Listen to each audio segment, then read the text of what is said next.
So welcome back to my lovely garden. I love the sun flare right now. Isn't that magical? Magical as fuck. So today, Litha. I want to talk about Litha today. I have my little Stella Dior flower here too. This book I got from Llewellyn. They do a series of Sabbat books, and I want to make it a point to year to collect one each Sabbat as they roll around throughout the year, and just build up my collection and learn everything there is to know about the Wheel of the Year and all the magic that it holds. The first one that I have collected here is our Midsummer Litha Sabbat book, and it has rituals, recipes, and lore for Litha. So I will just quickly read the back of the book so you can get an idea of what it's about. So, a celebration of the sun, fire, and the bounty of the land. Midsummer, also known as the Summer Solstice or Litha, is a time to rejoice in abundance and light. This guide to the history and modern celebration of Midsummer shows you how to work with the energy of the longest day of the year. Rituals, recipes, lore, spells, divination, crafts, correspondences, invocations, prayers, and meditations are all the things that are included in this cute little book. So, Llewellyn's Sabbat Essentials explore the old and new ways of celebrating the seasonal rites that are the cornerstones of the witch's year. So, it has some really pretty diagrams in here that show you the Wheel of the Year, and one thing that I didn't really know about the Wheel of the Year was that the solstices are right across from each other. So we have Yule here. If we're in the southern hemisphere, we would be in our time of Yule right now, but we are in the northern hemisphere, so we are in Midsummer, which is right across the wheel right here. So those are the two solstices, and then I think we have the equinoxes, which is Mabon and Ostara, and they're across the wheel as well. And then we have the fire festivals, which are known as Samhain, Imbolc, Beltane, and Lunasa, which is also known as Lammas. So I'm learning a lot about all these Sabbats and how they correspond to each other on the Wheel of the Year, and how the whole Earth plays into the wheels depending on what hemisphere you are located on. So the book is basically set up into little sections, and it's really easy to navigate. Basically, you have your old ways, your new ways, and then there's a section for spells and divination, and then a section for recipes and crafts, prayers and invocations, and rituals and celebrations, and then it tells you the correspondences for Midsummer. One thing that I didn't know that I learned was that June was the month of the Oak King. So in Celtic traditions, the Oak King and the Holly King are dueling together. The year is split between the old and wise Oak King, who rules from the winter solstice to the summer solstice, and then the young, energetic Holly King. He is the supreme one from midsummer to Yule. So I just thought that was really interesting. So if you want to put like deities and stuff on your altar, you can work with the Oak King or the Holly King, since he's ruling now from midsummer to Yule, or you could put both, like they're fighting with each other. So then there's a portion of the book that just tells you the ancient sites and like the different cultures that practice or that pay tribute or respects to this tradition.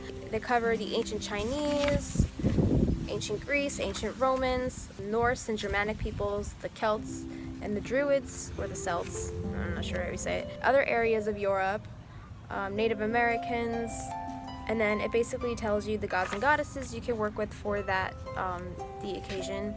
And then it tells you, basically, it gives you a rundown of all the different gods and goddesses depending on what culture you are following. So that's really helpful. So then it tells you some alternative names for the holiday. And one thing that I also didn't know was that Litha is not as ancient as I thought it was. They actually said that Litha was a term that was made popular by the Lord of the Rings trilogy, where they did a midsummer festival called Litha. So that's where the name Litha was made popular, apparently. I don't know if it was created for that trilogy or if that's just what made it known, but a little interesting tidbit that I didn't really know about. So traditional symbols for midsummer, it just tells you what kinds of animals you can work with, or like symbols you could put on your space. Basically bees, bulls, butterflies, cows, hawks, eagles, horses, different kinds of birds, and then other kinds of symbols you can use, like a bonfire, circles or discs, which represent the sun, fairies, herbs. It tells you the herbs that are most corresponding to Litha, which are vervain, yarrow, St. John's wort. Roses are great because they symbolize love goddesses such as Venus and Aphrodite. Sacred waters are also a big thing. People would pilgrimage to wells. The sun wheel, spinning wheels, spirals. People would send wheels of fire rolling down hills as a symbol, and basically anything that represents the sun's energy. And then there's a section of the book that goes into the new ways and how we've adapted our modern culture to that of ancient culture, and how everything kind of like intertwines together to become what it is all today. It tells you how to also celebrate if you don't have the luxury of being around a lush forest, and it also tells you how to celebrate if you don't have access to groups and meetups and stuff like that. So it kind of like gives you like good ideas depending on what your own personal situation is, and like how you can personally celebrate if you don't have access to certain things. Different paths, different approaches. Basically tells you a little bit about the festivals around the world that people hold in honor of the summer solstice as well. And I can do a blog post on this just to cover more ground here. Another thing that I didn't really know about was that it said midsummer is a traditional day for weddings and hand fastings. If you're planning on having a pagan wedding, you might want to hold it on midsummer. A hand fasting can be the ritual itself or a part of a greater ritual. You can include midsummer traditions, and it should be at noon out under the sun or having a bonfire either during or after the ritual. You can have something to offer to the fairies, like a cup of mead. They like sweet things like fairies. It says if you have a cute flower girl taking part, you might even want to dress her as a fairy and scatter rose petals, which I am planning on having a hand fasting wedding, but we're not doing it on midsummer. We're doing it closer to Samhain, which is equally as cool in my opinion. So it says, in many cultures, midsummer marks the point where the light half of the year gives way to the dark half of the year. You could stage a mock battle between the holly and the oak king, or give formal thanks to the light before acknowledging the coming darkness. If you are celebrating as a group, you can crown someone king for the next half of the year. So that's just something fun you can do. You can celebrate growth and abundance. It tells you different things you could do for that. Dance and sing. It tells you the types of divination that you can use. Runes, tarot cards, crystal balls, scrying, pretty much anything along those lines. It tells you what kind of herbs you could harvest. Again, yarrow, lavender, chamomile, I think helichrysum are a lot of the herbs that are great for spells and divination, or anything you put in sachets, pillows, things to bring prophetic dreams. This whole section of the book with the spells and rituals, it tells you a different spell you can do for each element. You can either do one at a time, or like only one for the midsummer solstice, or you can do them, make a whole day out of it. You can do, they have a healing water magic spell for water. They have a greet the dawn air spell for air. They have a fire power candle magic spell, and then they have a green and growing herbal prosperity earth spell. So they tell you different things you could do. Ooh, the wind picked up. They tell you different things you can do for each element throughout the day on the midsummer solstice. They also have a Thor summer storm spell if you don't have the luxury of being in a sunny climate that particular day. They do also have rain spells and summer spells that you could do on that day, so you're not missing out on the solstice. They have crystal spell for courage and protection and strength. Oh, there is also a little tarot spread in here, which I plan on doing a video on as well. I'm gonna try it myself. Also, if you're following me on my Instagram account at Bohemian Magic Studios, you can find it right here, or you can find it down in the description down below. I am hosting a giveaway until I get to 1,000 followers, so go get in on that giveaway. You should see it. It's the one that says 1,000 follower giveaway, and if you get in on that giveaway, you follow all the rules and stuff, you can be entered into a chance to win a free tarot sun spread from me. It's about a $90 value for about 6 cards. It's a 6-card reading. So if you're interested in getting in on that, definitely check my Instagram out. You could do rune readings, dream divinations. You could put some mugwort and lavender in a little sachet, or put it under your pillow when you go to sleep, and it's said to bring prophetic dreams. Also, it tells you the types of flowers which are great for midsummer solstice. Chamomile, cinnamon, daisies, elders, foxglove, hazels, heather, lavender, marigold, meadowsweet, mistletoe, mugwort, oak, rose, rosemary, rowan, St. John's wort, vervain, yarrow. And those are basically all the herbs that are great for this time of celebration. You can read about each one of them. It tells you their different magical properties and also their different physical and chemical properties, because when you ingest them, they're used for different things. Like lavender is better for calming and, you know, getting you to chillax.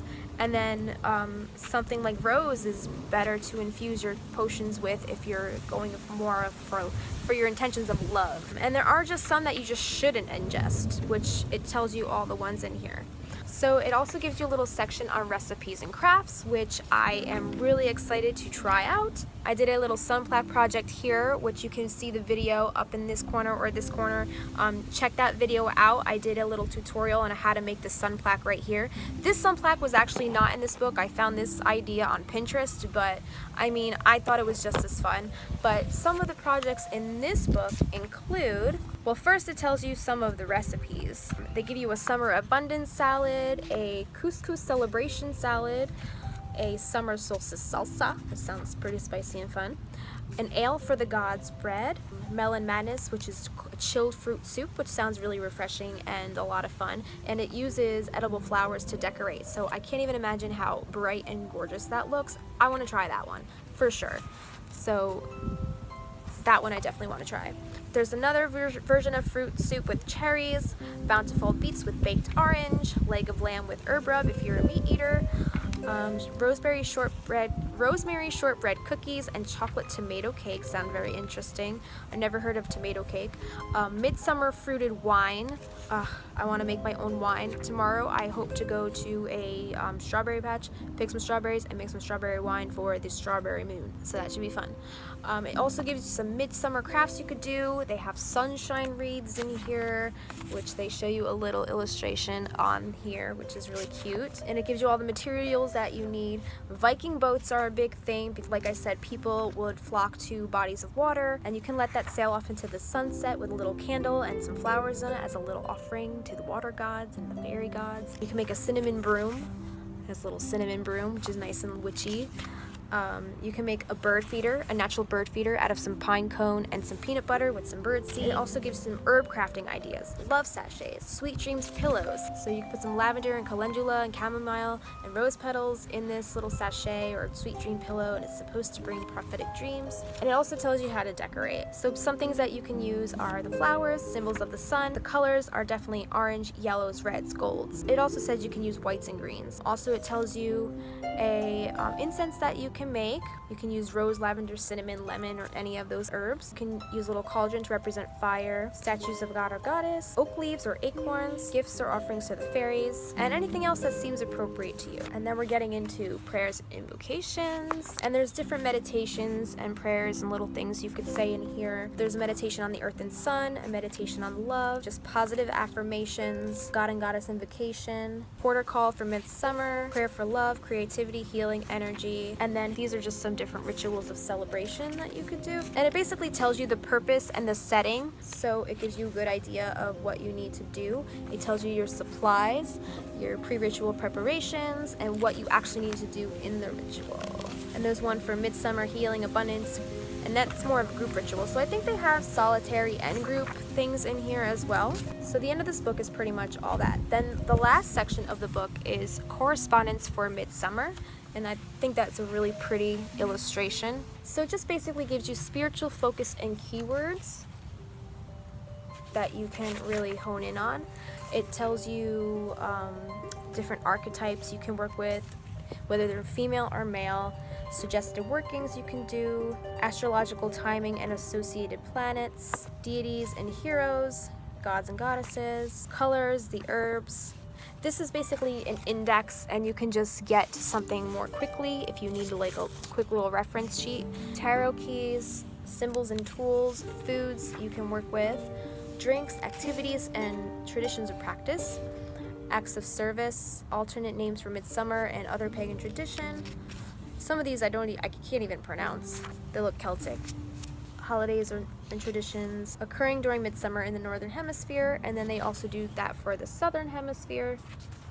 And then further reading, they give some other books and references that you can look up yourself if you feel like this book didn't give you enough. And then it also tells you some books inside that I guess they reference to, and then in the back it's the index. I think every one of these Llewellyn books are written by a different author, but they're all in the same compilation, I guess you could say. So if you collect each one of these in the Llewellyn collective, they're all going to be by a different author. And this one is by Deborah Blake, the author of Circle, Covenant, Growth, A Year of Magical Practice. And she wrote a few different books. It gives you some other books by her here.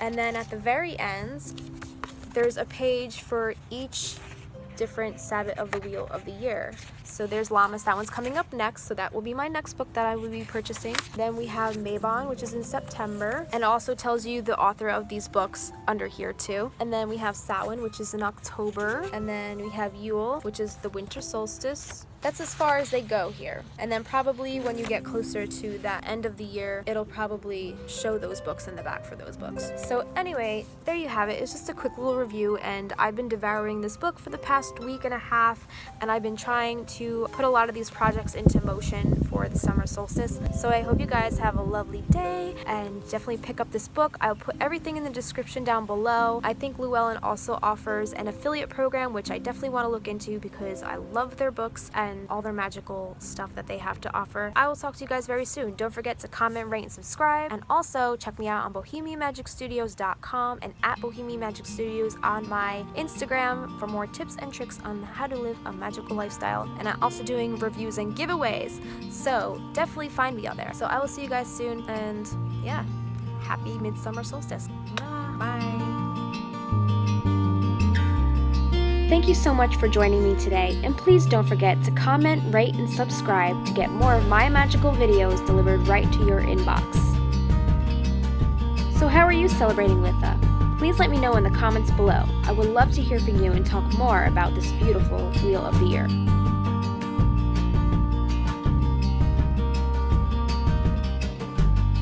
Would you like more informative Wheel of the Year videos like the one you're watching right now? Please be sure to click on the playlist right here to get all of my Wheel of the Year videos up to date. Do you have an idea for a Wheel of the Year video that I haven't covered yet? Please let me know in the comments below or email me at info@bohemianmagicstudios.com. I hope to see you back real soon.